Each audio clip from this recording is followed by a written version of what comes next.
Hi hello friends, എല്ലാ കൂട്ടുകാർക്കും നമ്മുടെ മൗനരാഗം സീരിയൽ അങ്ങനെ അവസാനത്തെ പ്രൊമോ ആണ് വന്നിരിക്കുന്നത്. നാളത്തെ ക്ലൈമാക്സിന്റെ അവസാന പ്രൊമോയിലേക്ക് തന്നെ എല്ലാ കൂട്ടുകാർക്കും സ്വാഗതം കേട്ടോ. ചാനൽ ആദ്യമായിട്ടാണ് കാണുന്നെങ്കിൽ ഒന്ന് സബ്സ്ക്രൈബ് ചെയ്ത് ലൈക്ക് ചെയ്ത് സപ്പോർട്ട് ചെയ്യണേ. അങ്ങനെ ഇത്രയും നാൾ മൗനരാഗം കണ്ട് സപ്പോർട്ട് ചെയ്ത എല്ലാവർക്കും നന്ദി കേട്ടോ.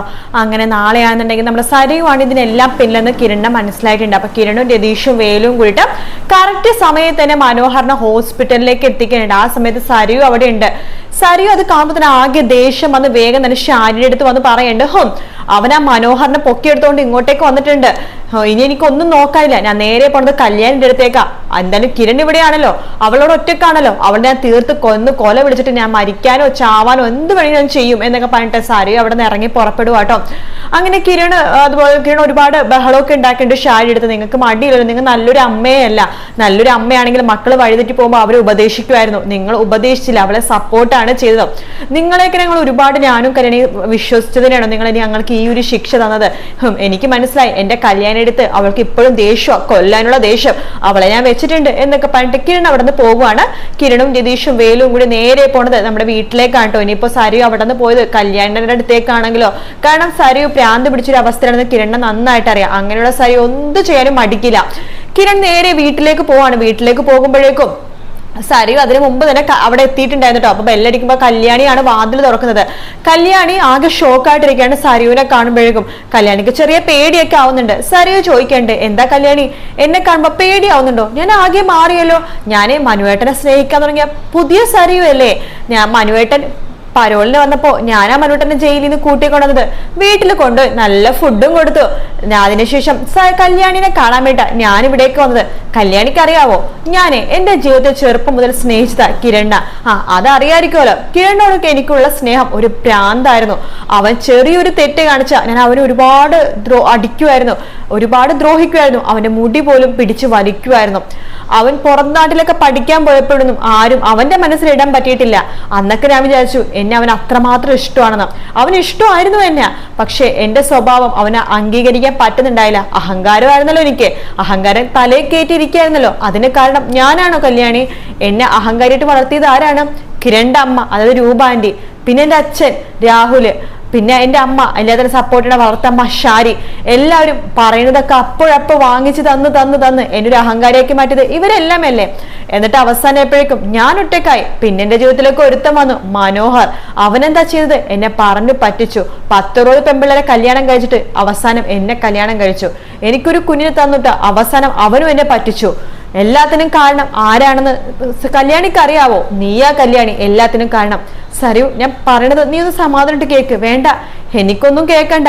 മനോഹർ അവൻ മരിക്കോ ജീവനോടെ ഉണ്ടാവോന്ന് എനിക്ക് അറിയില്ല. അഥവാ അവൻ ജീവനോടെ ഉണ്ടെങ്കിൽ അത് അവന്റെ ഭാഗ്യം. ഞാൻ മരിക്കാനുള്ള സംഭവമൊക്കെ അവനെ കൊടുത്തിരുന്നു. സത്യമായിട്ട് അത് നിനക്ക് തരാൻ വെച്ചാണ് കല്യാണി. എന്ത് ചെയ്യാൻ, അവനാണ് അത് കുടിക്കാൻ ഭാഗ്യം ഉണ്ടായത്. ഇനി അവൻ ജീവിച്ചാൽ അത് അവന്റെ ഭാഗ്യം എന്ന് ഞാൻ വിചാരിക്കുള്ളൂ. മിക്കവാറും മരിക്കാനാണ് ചാൻസ്.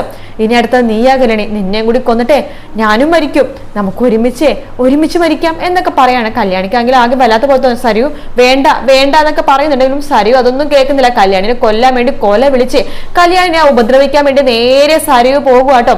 ആ സമയത്ത് കറക്റ്റായിട്ട് അവിടെ കിരണും രതീഷും വേലും കൂടി വരുന്നുണ്ട്.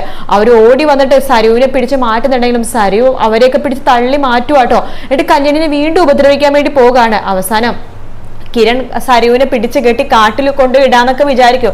പക്ഷെ സരിയു പറയണ്ടേ, കിരണേ നീ അല്ലേ അവരെ കാട്ടിൽ കൊണ്ടുപോയിടല്ലേടാ മൃഗങ്ങളെ തീറ്റിക്കാനായിട്ട്. പക്ഷെ നീ എന്നെ അങ്ങനെ കൊണ്ടുപോയിടേണ്ട ആവശ്യമൊന്നും ഇല്ല കേട്ടോ. നിങ്ങൾ ആരെ ഞാൻ ബുദ്ധിമുട്ടിപ്പിക്കില്ല. ഞാനേ മനോഹറിനെ കൊടുത്തതിന്റെ ബാക്കി വിഷമുണ്ടല്ലോ, അത് ഞാനിവിടെ വരുന്ന മുമ്പേ കുടിച്ചിരുന്നു. ആ ഒരു ഇതിലാണ് ഞാനിപ്പോ നിൽക്കണത്. കല്യാണം കൂടി കൊന്നു കഴിയുമ്പോഴേക്കും ഞാൻ ഓൾറെഡി മരിക്കും. ഇപ്പൊ ഞാൻ ഓൾറെഡി വിഷം കുടിച്ചിട്ടുണ്ട് എന്ന് പറഞ്ഞ് നിൽക്കാണ്. അപ്പോ കിരൺ പറഞ്ഞ സരിയു, ഞാൻ നിന്നെ എന്റെ കൂടപ്പിറപ്പിനെ പോലെയാണ് കണ്ടത്.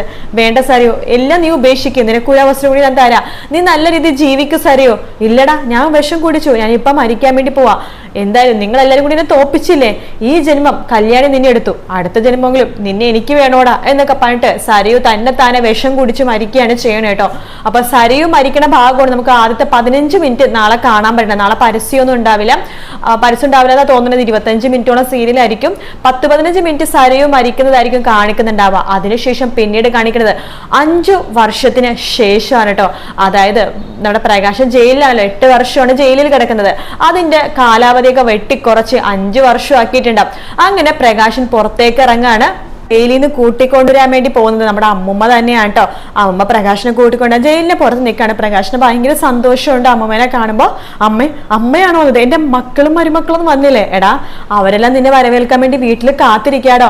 ഞാൻ പറഞ്ഞു ഞാൻ തന്നെ എന്റെ മോനെ കൂട്ടിക്കൊണ്ടുവരാന്ന്. പിന്നെ ഞാനേ ഇന്ന് മുതൽ നിങ്ങളുടെ കൂടെ സായാഹ്നത്തിലെ ജീവിതമൊക്കെ മതിയാക്കി ഇനി നിങ്ങളുടെ കൂടെ സമാധാനവും സ്വസ്ഥതയോടെയും കല്യാണിയുടെയും കാർത്തിക മോളുടെയും കാദംബരി മോളുടെ ഒക്കെ കൂടെ ജീവിക്കാൻ വിചാരിച്ചു. അമ്മ അത് നല്ല തീരുമാനമാണ്.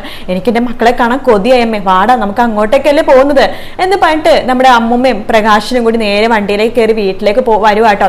അവിടെയാണെങ്കിൽ കാർത്തിക, കല്യാണി, കാദംബരി, അതുപോലെ തന്നെ കിരൺ, ചന്ദ്രസേനൻ, രൂപ എല്ലാവരും ഉണ്ട് കേട്ടോ. കിരണൊക്കെ 5 വർഷത്തിന് ശേഷം സ്പെക്സ് ഒക്കെ വെച്ചിട്ടുണ്ട്. എല്ലാവർക്കും നല്ല മാറ്റമൊക്കെ ഉണ്ട് കേട്ടോ. 5 വർഷത്തിന് ശേഷം എങ്ങനെയാണോ ആ രീതിയിൽ തന്നെയാണ് എല്ലാവരെയും കാണിച്ചേക്കുന്നത്. പ്രകാശൻ വണ്ടിയിൽ നിന്ന് ഇറങ്ങുമ്പോൾ തന്നെ ആദ്യം നോക്കുമ്പോഴേക്കും തന്നെ 3 പെൺമക്കളെയാണ് മുമ്പിൽ ഇങ്ങനെ നിൽക്കാണ്. തന്റെ 3 പെൺമക്കളും തന്നെ നോക്കി നിൽക്കുകയാണ്. പ്രകാശനെ കാണുമ്പോൾ തന്നെ കല്യാണിയും കാർത്തികയും കാദംബരിയും പൊട്ടിക്കരഞ്ഞുകൊണ്ട് പ്രകാശനെ കെട്ടിപ്പിടിക്കുകയാണ്. എന്റെ മക്കളെ എന്നൊക്കെ പറഞ്ഞിട്ട് 3 മക്കളെയും കെട്ടിപ്പിടിക്കണ്ട. അപ്പോഴേക്കും കല്യാണിയുടെയും കാദംബരിയുടെ കൊച്ചൊക്കെ വളർന്ന് വലുതായിട്ട് 6-7 വയസ്സായിട്ടുണ്ട്. കാർത്തികയുടെ അവരൊന്നും കാണിക്കുന്നൊന്നുമില്ല കേട്ടോ. അത്രയും വലുതായിട്ടുണ്ട്. പിള്ളേരൊക്കെ പഠിക്കാൻ പോയി, അങ്ങനെ പോയി ഇങ്ങനെ പോയി എന്നൊക്കെയാണ് പറയണത്. അങ്ങനെ കിരണനും ചന്ദ്രസേനൊക്കെ ഭയങ്കര സന്തോഷമാവാണ്. അച്ഛാന്ന് പറഞ്ഞിട്ട് നമ്മുടെ കിരൺ വരുന്നുണ്ട്, രതീഷും വരുന്നുണ്ട്. അപ്പോൾ എല്ലാം ഇപ്പൊ നമ്മൾ സുഖത്തോടെ സമാധാനത്തോടെയാണ് ജീവിക്കണല്ലേ. അതെ അച്ഛാ, ഒരു 4-5 വർഷമായിട്ട് ഞങ്ങൾ സമാധാനം എന്തെന്ന് മനസ്സിലാക്കുന്നുണ്ട്. പക്ഷെ അച്ഛനില്ലാത്ത കുറവ് മാത്രമേ ഞങ്ങൾക്ക് ഉണ്ടായിരുന്നുള്ളൂ. ഇപ്പൊ അച്ഛനുമായി ഇനിയിപ്പോ സന്തോഷത്തോടു കൂടി തന്നെ നമുക്ക് അടിച്ചു പൊളിച്ച് ജീവിക്കണം എന്ന് പറയണം. പിന്നെ നമ്മുടെ കല്യാണിയുടെ ആഗ്രഹം പോലെ ഒരു കോമ്പൗണ്ടിൽ 5 വീട് വെച്ചിട്ടുണ്ട്. നമുക്കിനി അങ്ങോട്ടേക്ക് അണച്ച് പോകാൻ പോണത്. ഈ വീട് ഞങ്ങൾ കൊടുത്തു. ഇനിയിപ്പോ ആ വീട്ടിൽ അച്ഛന് ഒരു കോമ്പൗണ്ടിൽ തന്നെ സ്വന്തം മക്കളെയും കൊച്ചുമക്കളെയും ബന്ധുക്കളെയൊക്കെ കണ്ടുകൊണ്ട് ജീവിക്കാം എന്ന് പറയാണ്. അപ്പൊ മുത്തശ്ശി പണ്ട് അതേടെ പ്രകാശ 5 വീടുണ്ട്. അതിലൊരെണ്ണം കല്യാണി മോൾക്കും കിരൺ മോനും രതീഷിനും കാദംബരിക്കും, മറ്റേത് കാർത്തികക്കും ദിലീപിനും. പിന്നെ ലക്ഷ്മി നീയൊക്കെ മക്കളുടെ വീട്ടിൽ മാറി മാറി നിൽക്കാലോ. എനിക്കും അങ്ങനെ തന്നെയാണ്. പിന്നെ ഒരെണ്ണം രൂപക്കും ചന്ദ്രസേനും, പിന്നെ ഒരെണ്ണത്തില് ഷാരിയാണ്. ഷാരിയോ അവരിപ്പോഴും ഉണ്ടോ ചോദിക്കുമ്പോ ഉണ്ട്. ഇപ്പൊ ആകെ മാറി, പശ്ചാത്താപത്തിന്റെ വഴിയിലാണ്. ഇപ്പൊ ഞങ്ങളൊക്കെ ഭയങ്കര കാര്യമാണ്, ഞങ്ങളുടെ കുട്ടികളെ നോക്കിയിരിക്കലാണ് മെയിൻ പണി എന്നൊക്കെ പറയാണ്. അങ്ങനെ അവർക്ക് എല്ലാവർക്കും കൂടി ഒരു ഒറ്റ കോമ്പൗണ്ടിൽ വീട്, അതായത് ഷാരിയും താരയും ഒരുമിച്ചാട്ടോ നിൽക്കുന്നത്. അങ്ങനെ എല്ലാവരും കൂടി ഒത്തുചേർന്ന് കൈ കൊടുത്ത് അവസാനിക്കുന്ന ഭാഗമാണ് നാളത്തെ എപ്പിസോഡ് എൻഡ്. എന്തൊക്കെ പറഞ്ഞാലും 7 വർഷമായിട്ടുള്ള ഈ ഒരു സീരിയൽ അവസാനത്തെ ക്ലൈമാക്സ് ഇങ്ങനെ പെട്ടെന്ന് അങ്ങോട്ട് തീർക്കണ്ടായിരുന്നു എനിക്ക് തോന്നി കേട്ടോ. കാരണം ഈ സരിയു എന്ന് പറഞ്ഞതാണ് മെയിൻ ആയിട്ടുള്ള വില്ലത്തിയുടെ ആ ഒരു ഇൻഡ് എന്ന് പറയുന്നത് നാളത്തെ ഒരു 10-15 മിനിറ്റോടെ അത് തീർന്നു. അപ്പൊ എന്തായാലും പെട്ടെന്നൊരു ക്ലൈമാക്സ് ആയിപ്പോയി. ഞാൻ വിചാരിച്ചു 1 മാസം അങ്ങനെ ഉണ്ടാവും എന്നാണ് വിചാരിച്ചത്. അപ്പൊ നാളത്തോടെ നമ്മുടെ മൗനരാഗത്തിന്റെ റിവ്യൂ എനിക്കിനിപ്പോ പറയാൻ പറ്റില്ല, വല്ലാത്ത വിഷമമുണ്ട്. നിങ്ങൾക്ക് മൗനരാഗം അല്ലാതെ വേറെ ഏത് സീരിയലാണ് അടുത്തതെന്ന് ഇഷ്ടമുള്ള താഴെ കമന്റ് ചെയ്യാൻ വേണ്ടി മറക്കരുത് കേട്ടോ. ആ റിവ്യൂ ഇടാൻ വേണ്ടിയിട്ടാണ് രാവിലെ 6:30 എന്തായാലും ഇപ്പം തിങ്കളാഴ്ച മുതൽ പുതിയ സീരിയൽ വരുന്നുണ്ടല്ലോ, ആ സീരിയൽ ഇടും എന്തായാലും. പക്ഷെ അതിന്റെ പുറമെ നിങ്ങൾക്ക് ആ സീരിയൽ നമുക്ക് അറിയില്ലല്ലോ എങ്ങനെയാണ്, അതെന്തായാലും റിവ്യൂ ഇടും. പക്ഷെ ഇപ്പൊ ഓടിക്കൊണ്ടിരിക്കുന്ന സീരിയൽ ഏത് സീരിയൽ നിങ്ങൾക്ക് ഏറ്റവും ഇഷ്ടം താഴെ കമന്റ് ചെയ്യണേ. കാരണം പവിത്രം ഇടുന്നുണ്ടായിരുന്നു. പവിത്രം ഇനിയിപ്പോ സീസൺ 2 എപ്പോൾ വരുമെന്നും അറിയില്ല. അതുകൊണ്ടാണ് വേറൊരു സീരിയൽ കമന്റ് ഇടാൻ വേണ്ടി പറയണത്. അപ്പോൾ മറ്റൊരു വീഡിയോ ആയിട്ട് നാളെ കാണാം ഫ്രണ്ട്സ്. അപ്പോൾ നാളെ ക്ലൈമാക്സ് എപ്പിസോഡ് എന്തായാലും ഇടും കേട്ടോ. അപ്പം മറക്കാതെ കാണുക. Bye bye.